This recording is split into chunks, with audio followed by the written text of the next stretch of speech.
I got into certain schools that I feel like really fit my desired goals better anyways. So I think it all works out. Hey y'all, welcome back to my channel. So today's video, I'm pretty much going to be going through a cycle recap of the 15 schools that I applied to. I officially received my last decision, I think 2 or 3 days ago. So I wanted to go through and let you guys know the decision that I received from each separate school. Like I mentioned, I applied to 15 schools.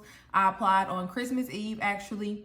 I would say that's probably like on time, not early, not late. I would definitely say though, if you don't want to be like me and like receiving decisions the first week of April, to apply earlier. Also, I think it does give you a better chance of being accepted, just depending on which schools you're applying to. So we'll definitely say try to apply like, I don't know, September, October, I would even say if you can take the LSAT in the summer, because I will say that for me, like waiting until April has been driving me absolutely crazy, honestly. And then like I'm still negotiating. I'm still also like trying to decide what school I want to go to. And I think that if I would have applied earlier, I would have already made that decision by now. I know some people have already like paid their deposits for schools and everything. So definitely keep that in mind for sure. But yeah, pretty much if you've been following my journey this entire time, even when I did my video, like I think it was, I don't know, at the beginning of February about how I chose the 15 schools I applied to. Definitely like this video, subscribe, share, all of that. But yeah, let me go ahead and tell you guys all the decisions that I received. So I'll go through the school that I got rejected from first. I only got rejected from one school, and it was not the school I was expecting to be rejected from, honestly. But I was rejected from Texas. Could be because I didn't write a why Texas. Could be because supposedly they have to accept a certain amount of like in-state students, is just, you know, what I've heard before. I'm not really sure.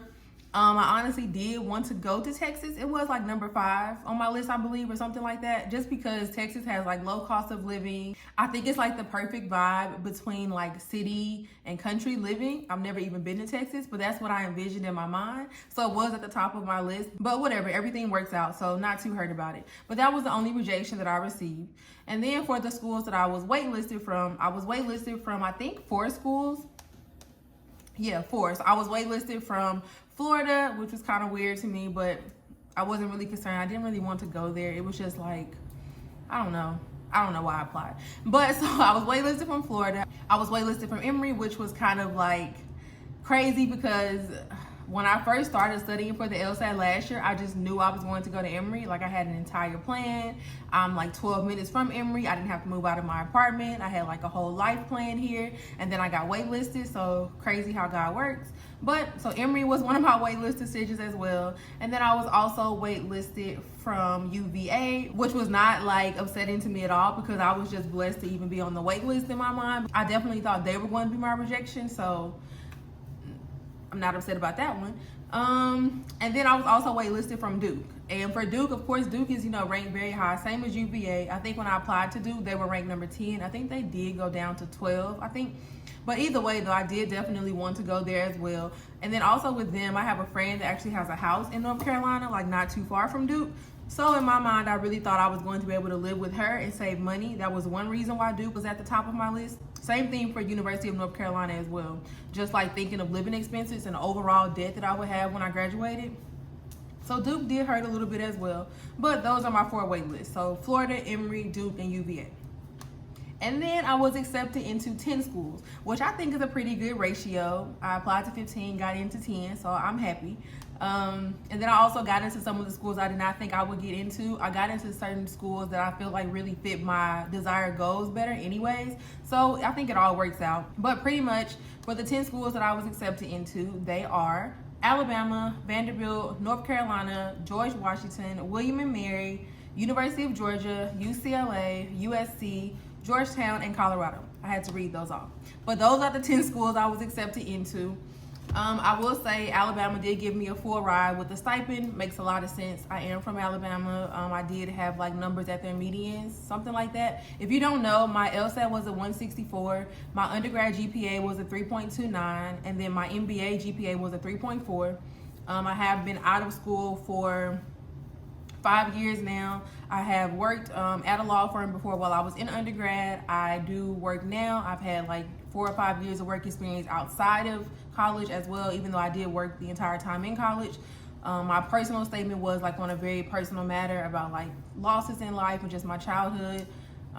That's pretty much it. If you wanted to know like what type of applicant I was, I'm obviously URM, I'm black, I'm a female, things like that. If you guys want to, try to compare to see if you think you'll get into some of these same schools as well. I will say that I have already eliminated some of these schools from my like radar though, even though I did get in. So even though I got a full ride to Alabama, I just really don't think I want to live in Alabama. So I kind of already eliminated Alabama. I did eliminate North Carolina as well, just because I think I got into better options. Same thing for Georgia, George Washington. I did get a really good scholarship to UNC as well. Georgia and George Washington, not so much. I don't know. Their scholarships were so low, which is kind of like, no. William and Mary did give me a really good scholarship, like 96, 97%.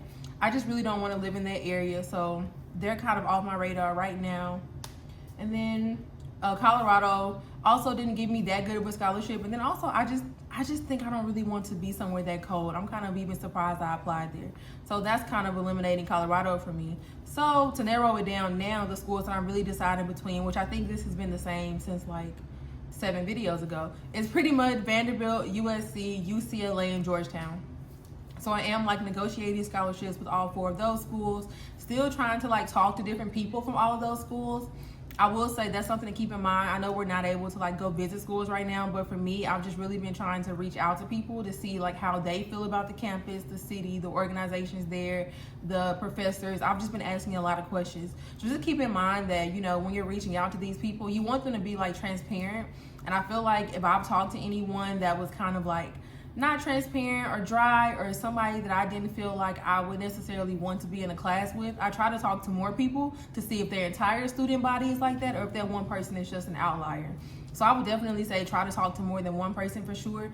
I talked to someone earlier and she was like, she talked to like 20 people at each school so far. So if you have time to talk to 20 people, definitely do that, because I think it will definitely help you, really have an idea in your head of what type of school you're going to. But yeah, pretty much negotiating scholarships, trying to narrow down to the one school, and I need to do that in the next like week and a half, guys. So you'll definitely get an update video on that once I choose the school. You'll have some videos coming up on, I'm doing a video on scholarship negotiations, how to get off a wait list, just from experience, from what other people have told me. Videos on finding an apartment. I have like a lot of videos coming up, so you'll get a lot of good content. Don't forget to like, comment, subscribe, all of that. I'm like starving right now. I'm about to go get me some food. But yeah, that's pretty much it. Bye, y'all.